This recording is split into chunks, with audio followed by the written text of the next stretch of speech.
ಎಲ್ರಿಗೂ ನಮಸ್ಕಾರ. ಇವತ್ತಿನ topic breach position baby. Okay, so ಇವತ್ತಿನ ವಿಡಿಯೋನಲ್ಲಿ ಬ್ರೀಚ್ ಪೊಸಿಷನ್ ಅಂದರೆ ಏನು, ಬ್ರೀಚ್ ಬೇಬಿ ಅಂತ ಅಂದರೆ ಏನು, ಈ ಪೊಸಿಷನಲ್ಲಿ ಮಗು ಬರೋದಕ್ಕೆ ಏನೆಲ್ಲ ಕಾರಣಗಳು, ಬ್ರೀಚ್ ಪೊಸಿಷನ್ನಲ್ಲಿ ಮಗು ಇತ್ತು ಅಂತಂತಂದರೆ ಏನೆಲ್ಲ ಕಾಂಪ್ಲಿಕೇಶನ್ಸ್ ಆಗುತ್ತೆ, ಡೆಲಿವರಿ ಹೇಗೆಲ್ಲ ಮಾಡಬಹುದು, ಡಾಕ್ಟರ್ಸ್ ಏನೆಲ್ಲ ಹೇಳಬಹುದು, ಆ್ಯಂಡ್ ಯಾವ ಕಾರಣದಿಂದ ಬ್ರೀಚ್ ಪೊಸಿಷನ್ಗೆ ಬರುತ್ತೆ ಮಗು, ಆ್ಯಂಡ್ ನಾವೇನು ಮಾಡಬಹುದು, ನಾವು ಮಾಡೋ ಯಾವ ಕೆಲಸದಿಂದ ಬ್ರೀಚ್ ಪೊಸಿಷನ್ನಿಗೆ ಮಗು ಬಂದಿರಬಹುದು ಅನ್ನೋದನ್ನೆಲ್ಲ ಇವತ್ತಿನ ವಿಡಿಯೋನಲ್ಲಿ ತಿಳ್ಕೊಳ್ತಾ ಹೋಗೋಣ. ಮತ್ತೆ ತಡ ಬನ್ನಿ.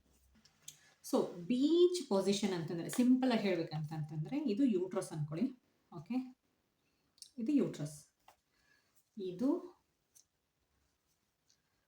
ಬೇಬಿ. ಓಕೆ,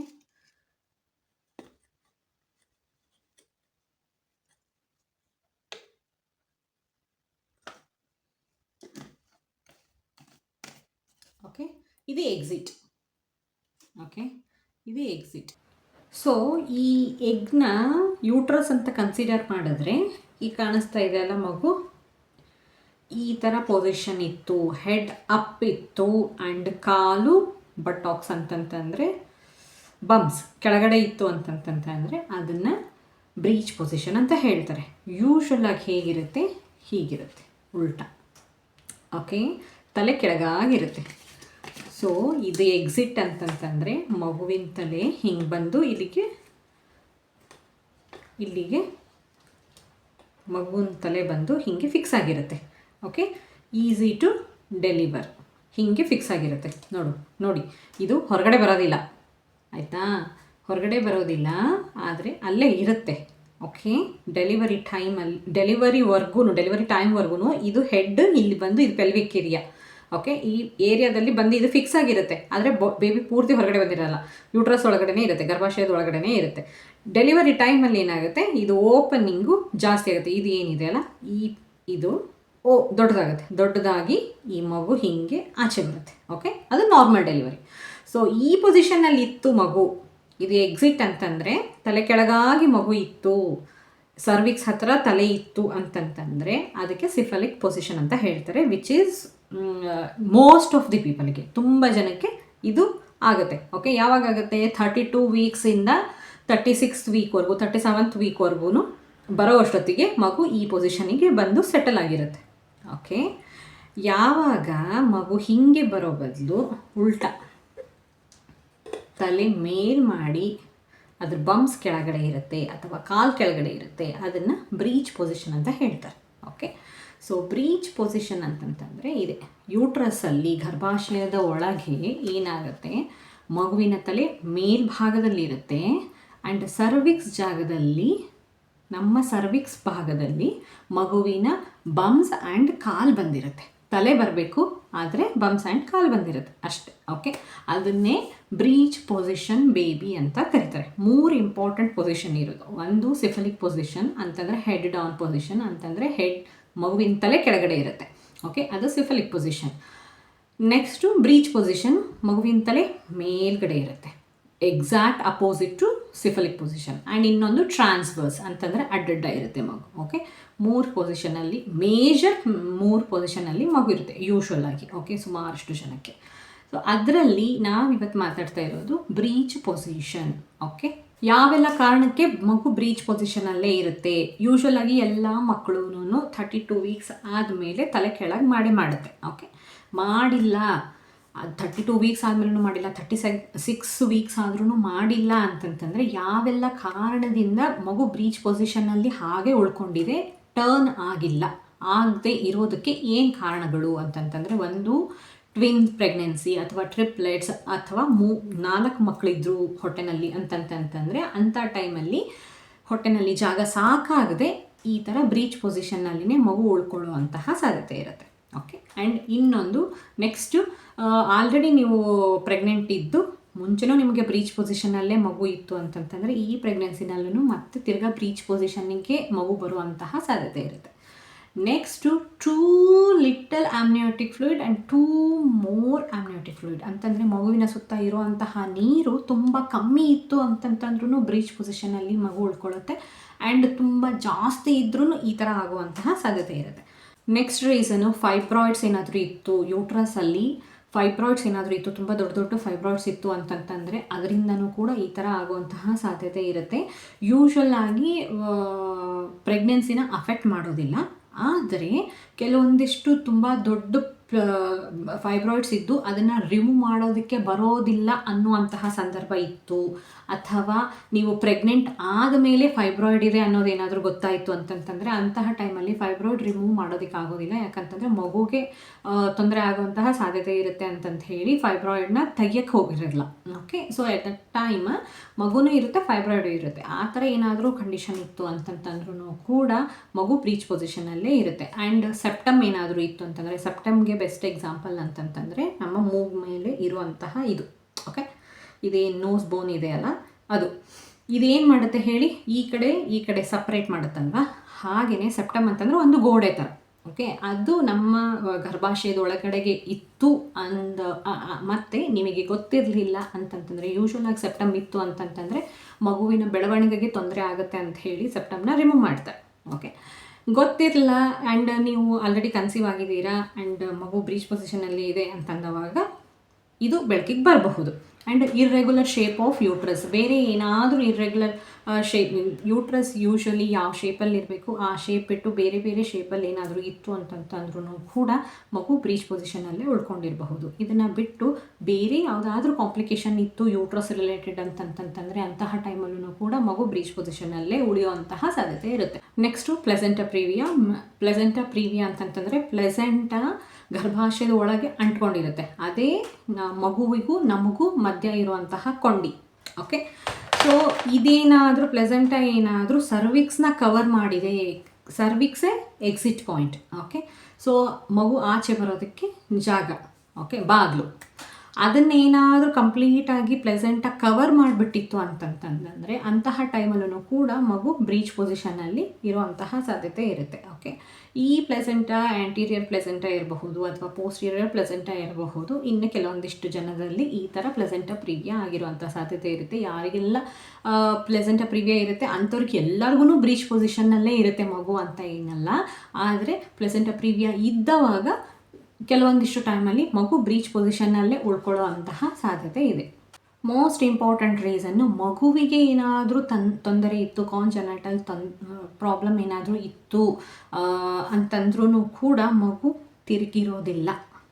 ಓಕೆ, ಎಲ್ಲ ಮಕ್ಕಳು ಯೂಶ್ವಲಾಗಿ ತಿರುಗುತ್ತವೆ, ಆದರೆ ಮಗುವಿಗೆ ಏನಾದರೂ ಸ್ಕೆಲಿಟನ್ ರಿಲೇಟೆಡ್ ಏನಾದರೂ ಪ್ರಾಬ್ಲಮ್ ಇತ್ತು ಅಂತಂತಂದರೆ, ಅದನ್ನು ಬಿಟ್ಟು ಬೇರೆ ಥರದ ಪ್ರಾಬ್ಲಮ್ಸ್ ಇತ್ತು ಅಂತಂದ್ರೂ ಕೂಡ ಮಗುವಿಗೆ ಪ್ರಾಬ್ಲಮ್ ಇತ್ತು, ಬರ್ತ್ ಡಿಫೆಕ್ಟ್ಸ್ ಇತ್ತು, ಸಿಂಪಲಾಗಿ ಹೇಳಬೇಕು ಅಂದರೆ ಮಗುವಿಗೆ ಏನಾದರೂ ಬರ್ತ್ ಡಿಫೆಕ್ಟ್ಸ್ ಇತ್ತು ಅಂತಂದ್ರೂ ಕೂಡ ಸುಮಾರಷ್ಟು ಟೈಮಲ್ಲಿ ಬ್ರೀಚ್ ಪೊಸಿಷನಲ್ಲೇ ಉಳ್ಕೊಂಡ್ಬಿಡುತ್ತೆ, ಮಗು ಹೆಡ್ ಡೌನ್ ಮಾಡೋದಿಲ್ಲ. ಸೊ ಬ್ರೀಚ್ ಪೊಸಿಷನಲ್ಲಿದ್ದರೆ ಏನೆಲ್ಲ ಕಾಂಪ್ಲಿಕೇಶನ್ ಆಗುತ್ತೆ ಒಂದು ತಿಳ್ಕೊಳ್ಳಿ. ಬ್ರೀಚ್ ಪೊಸಿಷನಲ್ಲಿದೆ ಮಗು ಅಂದ ಮಾತ್ರಕ್ಕೆ ಮಗುವಿಗೆ ಯಾವುದೇ ರೀತಿಯಾದಂತಹ ತೊಂದರೆ ಆಗೋದಿಲ್ಲ ಯೂಶ್ವಲ್ ಆಗಿ. ಓಕೆ, ನಾನು ಆಲ್ರೆಡಿ ಹೇಳಿದ ಹಾಗೆ ಮಗುವಿಗೆ ಏನಾದರೂ ಬರ್ತ್ ಡಿಫೆಕ್ಟ್ಸ್ ಇತ್ತು ಅಂತಂತಂದ್ರೂ ಮಗು ಬ್ರೀಚ್ ಪೊಸಿಷನಲ್ಲೇ ಉಳ್ಕೊಳ್ಳುತ್ತೆ ಅಂತಂತ ಹೇಳಿದ್ದು ಎಲ್ಲೋ 10% ಅಷ್ಟೇ ಆಯಿತಾ. ಆದರೆ ಉಳಿದಿದ್ದ ಎಲ್ಲ ಮಕ್ಕಳಿಗೂ ಸೇಮ್ ಅಲ್ಲ. ಮಗು ಬ್ರೀಚ್ ಪೊಸಿಷನ್ನಲ್ಲಿ ಇದೆ ಅಂದ ಮಾತ್ರಕ್ಕೆ ಮಗುವಿಗೆ ಏನೋ ತೊಂದರೆ ಇದೆ ಅಂತ ಏನು ಅಲ್ಲ. ಓಕೆ, ಯೂಶ್ವಲಾಗಿ ಥ್ರೂಔಟ್ ಪ್ರೆಗ್ನೆನ್ಸಿ ಯಾವುದೇ ತೊಂದರೆ ಆಗೋದಿಲ್ಲ, ಮಗು ಆರಾಮಾಗಿ ಚೆನ್ನಾಗಿ ಬೆಳ್ಕೊತಾ ಇರುತ್ತೆ, ತಾಯಿಗೂ ಏನೂ ತೊಂದರೆ ಇರೋದಿಲ್ಲ, ಮಗುಗೇನೂ ತೊಂದರೆ ಇರೋದಿಲ್ಲ. ಕಾಂಪ್ಲಿಕೇಶನ್ ಅನ್ನೋದು ಯಾವಾಗ ಬರುತ್ತೆ, ಡೆಲಿವರಿ ಟೈಮಲ್ಲಿ ಬರುತ್ತೆ.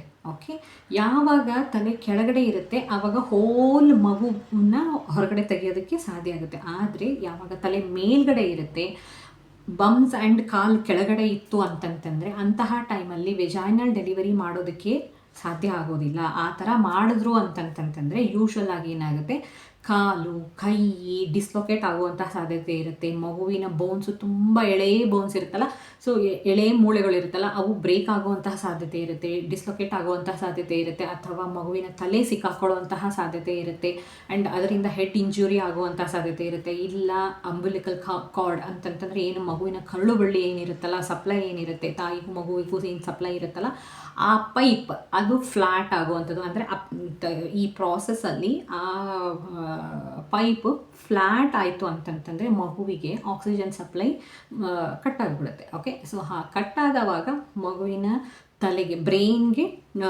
ಆಕ್ಸಿಜನ್ ಸಪ್ಲೈ ಇಲ್ಲ ಅಂದಾಗ ಬ್ರೈನ್ ಡ್ಯಾಮೇಜ್ ಆಗುವಂತಹ ಸಾಧ್ಯತೆ ಇರುತ್ತೆ. ಓಕೆ, ಇದೆಲ್ಲ ಕಾಂಪ್ಲಿಕೇಶನ್ಸ್ ನಾರ್ಮಲ್ ಡೆಲಿವರಿ ಮಾಡೋದಕ್ಕೆ ಟ್ರೈ ಮಾಡಿದ್ರೆ ಆಗೋ ಅಂಥದ್ದು.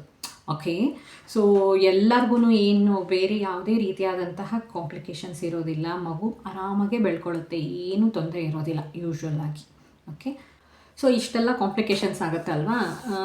ಹಾಗಾಗಿ ಏನು ಮಾಡಬಹುದು, ಏನು ಮಾಡ್ತಾರೆ ಅಂತಂತಂದರೆ, ಒಂದು ಎಕ್ಸ್ಟರ್ನಲ್ ಸಿಫಿಲಿಕ್ ವರ್ಷನ್ ಅಂತ. ಓಕೆ, ಇದರಲ್ಲಿ ಏನು ಮಾಡ್ತಾರೆ, ವೆಲ್ ಟ್ರೈನ್ಡ್ ಡಾಕ್ಟರ್ಸ್ ಏನು ಮಾಡ್ತಾರೆ, ನಿಮ್ಮ ಹೊಟ್ಟೆ ಮೇಲೆ ಪ್ರೆಷರ್ ಹಾಕಿ ಮಗು ಮೇಲ್ಗಡೆ ತಲೆ ಇರುತ್ತಲ್ಲ, ಆ ಮೇಲ್ಗಡೆ ಇರೋ ತಲೆನ ಕೆಳಗಡೆಗೆ ಬರೋ ಹಾಗೆ ನೀಟಾಗಿ ಪ್ರೆಷರ್ ಕೊಟ್ಟು ಮಗುನ ತಿರುಗಿಸ್ತಾರೆ.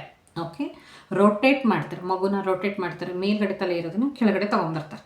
ಓಕೆ, ಪ್ರೆಷರ್ ಕೊಟ್ಟು ಬೆಸ್ಟ್ ಎಕ್ಸಾಂಪಲ್ ಅಂತಂತಂದರೆ ಯಾವುದೋ ಮೂವಿ ಇದೆ, ರಜನಿಕಾಂತ್ ಐಶ್ವರ್ಯದು ಯಾವುದೋ ಒಂದು ಮೂವಿನಲ್ಲಿ ಹಾಸ್ಪಿಟಲಲ್ಲಿ ಒಬ್ರು ಯಾರೋ ಬೇರೆ ಲೇಡಿಗೆ ರಜನಿಕಾಂತ್ ಇದನ್ನು ಟ್ರೈ ಮಾಡ್ತಾರೆ. ಓಕೆ, ಅದೇ ಇದು. ಓಕೆ, ಮೂವಿ ನೆನಪಾಗ್ತಾಯಿಲ್ಲ ಯಾವುದು ಅಂತಂತ ಹೇಳಿ, ಆ ಮೂವಿನಲ್ಲಿ ಇದನ್ನೇ ಯೂಸ್ ಮಾಡಿರೋದು. ಓಕೆ, ಎಕ್ಸ್ಟರ್ನಲ್ ಸೆಫಲಿಕ್ ವರ್ಷನ್ ಆಯಿತಾ. ಪ್ರೆಷರ್ ಹಾಕಿ ಸ್ವಲ್ಪ ಒತ್ತಿ ಮಗುನ ತಿರುಗಿಸ್ಕೊಂಡು ಕೆಳಗಡೆ ತೊಗೊಂಬರೋದು. ಓಕೆ, ಅದದು ಒರಿಜಿನಲ್ ಪೊಸಿಷನ್ ಅಂತಂದರೆ ಸಿಫಿಲಿಕ್ ಪೊಸಿಷನಿಗೆ ಮಗುನ ತರೋದಕ್ಕೆ ಟ್ರೈ ಮಾಡೋದು.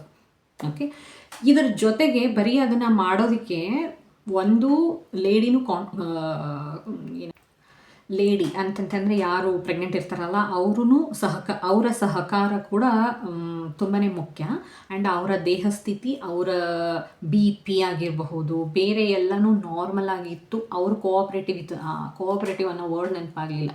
ಓಕೆ, ಈ ಕೋಆಪ್ರೇಟಿವ್ ಇದ್ದರು ಅಂತಂತಂದು and if they are ready to take this ಅಂತಂತಂದರೆ ಅಂತಹ ಟೈಮಲ್ಲಿ ಇದನ್ನು ಟ್ರೈ ಮಾಡ್ತಾರೆ. ಓಕೆ, ನೆಕ್ಸ್ಟ್ ಆಪ್ಷನು ಪ್ಲಾನೆಟ್ C-ಸೆಕ್ಷನ್ನು. ಯಾವಾಗ ಮಗು ತುಂಬ ದೊಡ್ಡದಿದೆ ಅಂತನೋ ಅಥವಾ ಬಂಪ್ಸ್ ಬದಲು ಕಾಲು ಕೆಳಗಡೆ ಇದೆ ಅನ್ನೋ ಪರಿಸ್ಥಿತಿ ಇತ್ತು ಅಂತಂತಂದರೆ, ಮಗು ಪೊಸಿಷನ್ ಇತ್ತು ಅಂತಂತಂದರೆ, ಆ್ಯಂಡ್ ಫೀಟಲ್ ಡಿಸ್ಟ್ರೆಸ್ ಅಂತಂತಂದರೆ ಮಗುಗೆ ಏರ್ ಸರ್ಕ್ಯುಲೇಷನ್ ಆಗ್ತಾ ಇಲ್ಲ, ಮಗುಗೆ ತೊಂದರೆ ಆಗ್ತಾ ಇದೆ ಅನ್ನೋ ಥರ ಏನಾದರೂ ಗೊತ್ತಾಯಿತು ಅಂತಂತಂದರೆ, ಆ್ಯಂಡ್ ಪ್ಲೆಸೆಂಟಲ್ ಪ್ರಾಬ್ಲಮ್ಸ್ ಏನಾದರೂ ಇತ್ತು ಅಂತಂತಂದರೆ, ಅನ್ಅವಾಯ್ಡೇಬಲ್, ಬೇರೆ ಯಾವುದನ್ನು ಟ್ರೈ ಮಾಡೋದಕ್ಕೆ ಆಗೋದಿಲ್ಲ ಅನ್ನೋವಂತಹ ಸಿಚುವೇಶನ್ ಇತ್ತು, ತಾಯಿಗೂ BP ವೇರಿಯೇಷನ್ನು ಅಥವಾ ಆ ಥರದ ಬೇರೆ ಯಾವುದಾದ್ರೂ ಕಾಂಪ್ಲಿಕೇಶನ್ ಆಗ್ತಾ ಇತ್ತು ಅಂತಂತಂದರೆ ಡೈರೆಕ್ಟಾಗಿ ಏನು ಮಾಡ್ತಾರೆ, ಪ್ಲಾನೆಟ್ C-ಸೆಕ್ಷನ್ ಮಾಡ್ತಾರೆ. ಪ್ಲಾನೆಟ್ C-ಸೆಕ್ಷನ್ ಅಂತಂತಂದರೆ ಎಮರ್ಜೆನ್ಸಿ C-ಸೆಕ್ಷನ್ಗೂ ಪ್ಲಾನೆಟ್ C-ಸೆಕ್ಷನ್ಗೂ ಇದೇ ವ್ಯತ್ಯಾಸ. ಏನಂತಂದರೆ ಪ್ಲಾನೆಟ್ C-ಸೆಕ್ಷನಲ್ಲಿ ನಿಮ್ಗೆ ಆಲ್ರೆಡಿ ಗೊತ್ತಿರುತ್ತೆ. Okay, you are going under this one ಅಂತ.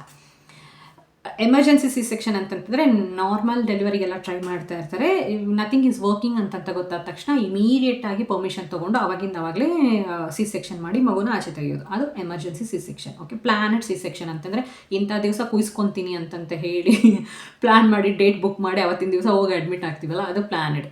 ಓಕೆ, ಸಿಂಪಲಾಗಿ ಹೇಳಬೇಕು ಅಂತಂತಂದರೆ.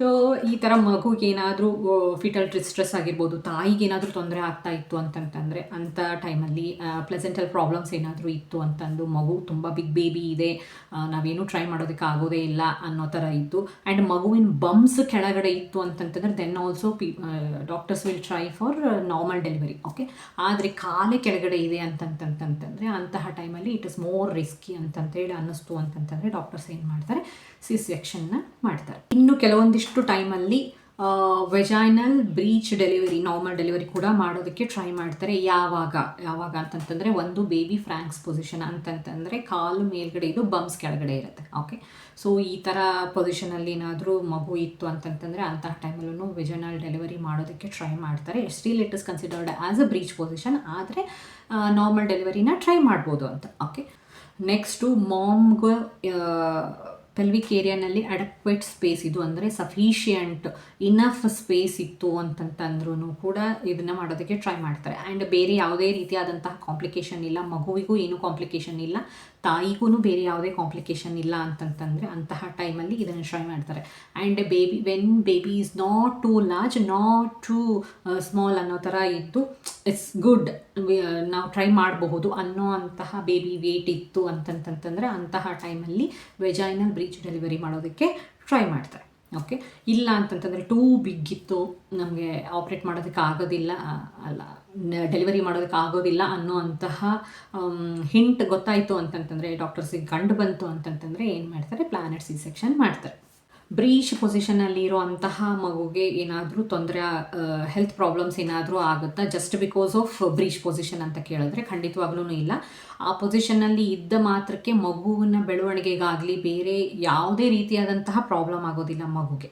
ಓಕೆ, ನೆಕ್ಸ್ಟ್ ಕ್ವಶನ್ನು, ಇದು ಆಗದೆ ಇರೋ ಹಾಗೆ ನಾನು ಹೇಗೆ ತಡಿಬೇಕು ಅಂತ ಅನ್ನೋದಾದರೆ, ನೀವೇನೋ ಮಾಡಿರೋದ್ರಿಂದ ನಿಮಗೆ ಮಗು ಬ್ರೀಚ್ ಪೊಸಿಷನಿಗೆ ಬಂದಿರೋದಿಲ್ಲ. ಓಕೆ, ಮಗು ರೊಟೇಟ್ ಆಗುತ್ತೆ, ಆಗಬೇಕು. ಓಕೆ, ಅದೇ ನ್ಯಾಚುರಲ್.